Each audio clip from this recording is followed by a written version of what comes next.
ایک جو نفس انسان کو پٹی پڑھاتا ہے وہ تو یہ ہے کہ دین کا یہ حصہ تو آرام سے کرتے رہو، جو میٹھا وہ ہپ اور جو کڑوا ہے وہ تو۔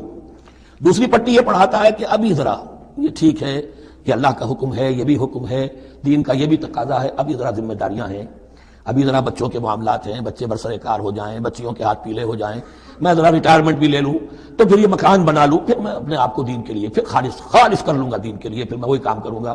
یہ سب سے بڑا دھوکہ ہے، وہ وقت کبھی نہیں آتا۔ اسی لیے فرمایا کس شے کا انتظار کر رہے ہیں؟ هل ينظرون الا ياتيهم الله في ظلل من الغمام، کہ اللہ تعالیٰ آ جائے بادلوں کے سائبانوں میں، والملائکۃ اور فرشتے آ جائیں، وقضی الامر اور پھر فیصلے چکا دیا جائے گا۔ کیا معلوم کب وہ گھڑی آ جائے۔ یہ مہلت عمر تو اچانک ختم ہو سکتی ہے، پوری دنیا کی قیامت بھی جب آئے گی اچانک آئے گی، اور ہر شخص کی ذاتی قیامت تو اس کے سر کے اوپر تلوار کی طرح لٹکی ہوئی ہے۔